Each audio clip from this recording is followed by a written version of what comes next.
Okay. Good evening, everyone. I'm RJ. This is Z, Melissa, and John, and we're here to present to you email marketing, Google AdWords, and search engine optimization for Bambuser. We're going to begin with Melissa speaking to the evaluation of our current use of Constant Contact.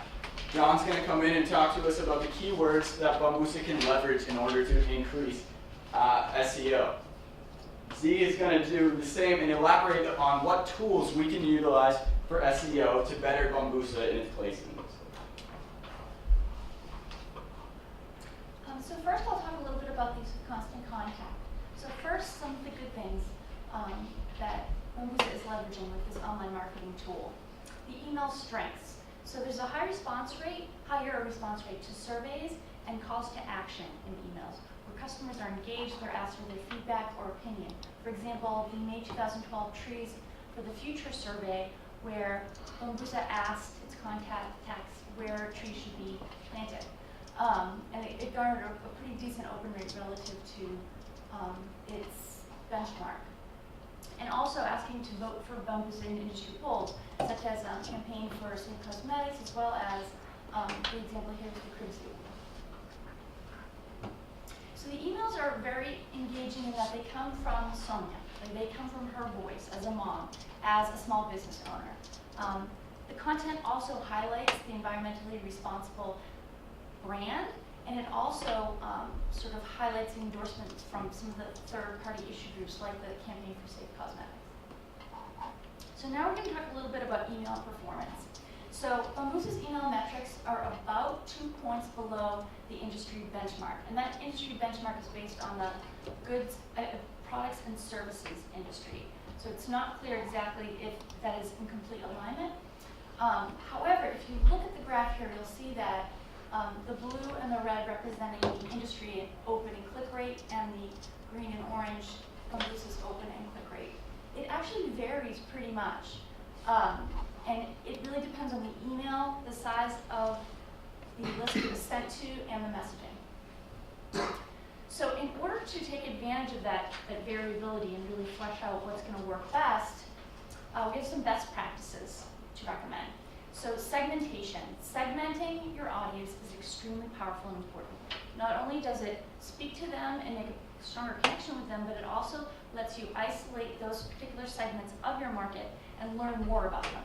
So, for example, you could customize messages to people who have recently purchased your product, thanking them, giving them another call to action. Your super users, maybe they haven't purchased the product, but they tend to always open your emails and click through. You can segment by acquisition channel, folks who have signed up through the website, through social media, other businesses, and through events. Any expo that Bambuser goes to would be a great opportunity immediately after to send a follow-up email thanking them. So what we really recommend is to track the customer lifecycle through custom landing pages and purchase pages. That way, when an email goes out, you'll be able to track which of those contacts have converted over to purchases. And those contacts can then be tagged and sent loyalty discounts or coupons, which will encourage them to share. So here's some email design best practices that I think would help Bambuser increase its open and click-through rate. So creating a custom email wrapper that's consistent with Bambuser's brand. Constant Contact is a very wonderful tool. It's a WYSIWYG, which is here's what you get, and you have a selection of templates. However, there's no template that represents Bambuser better than the website.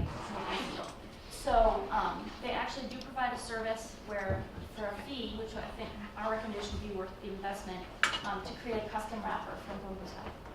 So doing some testing of subject lines, landing pages, and messaging. Again, according to those different segments and seeing what resonates. Ensuring that your subject lines are short, and that limiting the number of fonts, text sizes, and colors is one to ensure usability and readability. So the emails that we have seen have a little density of those. You want to be careful of images. Too many images or too big an image will actually trigger spam filters. And you always want to include links to the website and social media on both the website as well as every email that goes out.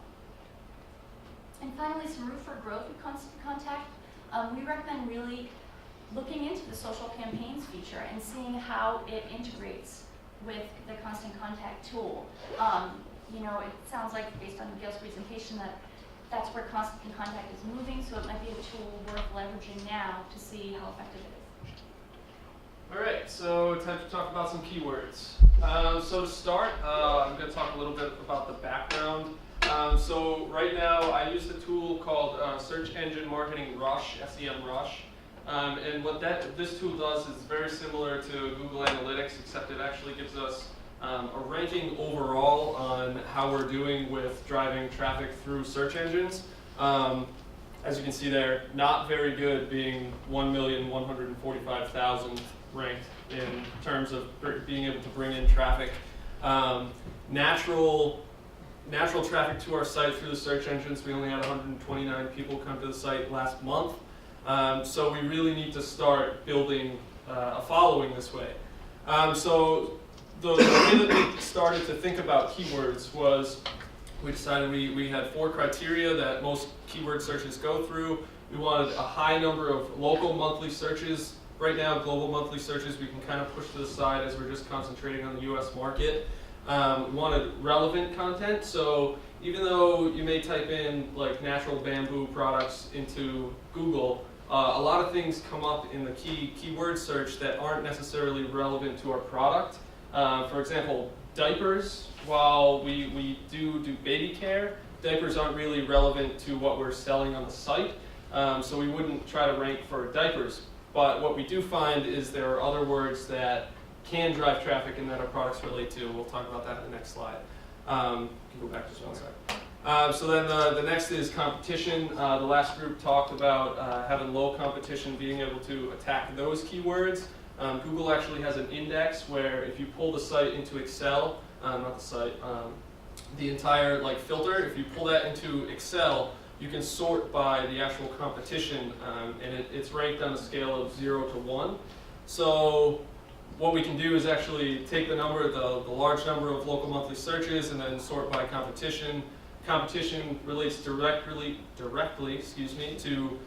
cost per click. So if it's low competition, it's not going to cost us that much in order to focus on those. Last is goal conversion. That's pretty much just the click-through rate and how you can convert that to sales. So obviously that's an important metric. So these are 8 words that we came up with that have decent volume. Some of them have great volume and that have comparable competitiveness so that we can actually get in and use these words without it breaking the bank. What I really want to focus on here is, I saw the other group also had this. Diaper rash is a word that has low cost per click. It has very high local monthly searches, and it has relatively low competition compared to all the other words in that category. So diaper rash isn't really a word where they're coming to learn about a product. They're not landing on our page to buy that product if they're searching just diaper rash. If they wanted to buy something, they'd search diaper rash ointment or best treatment for diaper rash. So what we can do with this word is we can be a thought leader. We had a speaker come in about 2 or 3 weeks ago, I don't remember which one, but he talked about being a thought leader. And what that does is if we start pushing content that's diaper rash related and we get all of these people coming to our site, the odds are that when people start thinking diaper rash, they're going to start thinking Bombusa diaper rash cream. And that is what is going to drive sales. So while it may be well and good to have people coming to the site, the end result is that you want to drive sales, not just traffic. So this is just a final example. I just did a short diagram. I typed in max cost per click of $2, so you get a budget here. So if we ran diaper rash right now, if we paid 55 cents per click, we'd get 70 clicks a day. It cost us $38, and we'd rank the #1 on Google right away. So that's one way for us to kind of generate content, get people to come to the site, and it's a quick way for us to build a following on the website. Alright, so what marketing tools should Bombusa use to achieve their SEO goals? We can answer this question in 4 different ways. The first and the most important one is the keyword selection. There are three primary keyword tools that we can use: Google AdWords, Bing Organic Keyword Research Tool, and then the YouTube tool. Google AdWords, data like revolves around competition, trends, and like advertising. Bing Keyword Research Tool, it helps you determine how many like people are actually searching for the topic, and whether your topic is actually like more like famous or not. Are people like utilizing that? And then finally, YouTube Keyword Tool. What it does is that it does pretty much everything else, but it's not a traditional tool. But we can use that in conjunction with our like other like data, and then it can like like ultimately help our keyword selection. And then the next one is website optimization. Powerful tools like Google Analytics and SEO Doctor can be used here. SEO Doctor helps improve and helps cure problems like that come from the search engine optimization, whereas Google Analytics it actually helps you, like measure sales rates and then conversion rates. SEO Doctor actually also has a very like important thing that it like goes through all your web pages, and it helps you it like ranks it like ranks all your pages, and then it makes like recommendations as to how you can score better. And the third one is driving traffic. We can use Google Webmaster Central, Bing Webmaster, and then Microsoft SEO Toolkit. Google Webmaster, I can't say that word. Google Webmaster, it like provides provides you detailed reports like about your pages like visibility and your like indexing status. Bing also does the same thing, but it also helps you like give insight on like why people are actually coming to your website. And then finally, like Microsoft SEO Toolkit, it actually is a very good like overall product. It tells you like whether your site is like search engine friendly or not. It tells you whether the people who are like coming to you like are they like relevant to your website or not. So it is very important. And then finally, we have advertising. This is actually the most like costly version of all the SEO like channels. We have Bing Business Portal. We have Google AdWords. They are actually it's like oversaturated, so we have to do it. Bing like lets you place your products online, and then Google, we all know what that is. It offers pay-per-click advertising. In the end, like we have like decided as a group that it is that we should have like more emphasis on our like organic the keyword research tools, like instead of using these because they actually cost more. Any questions?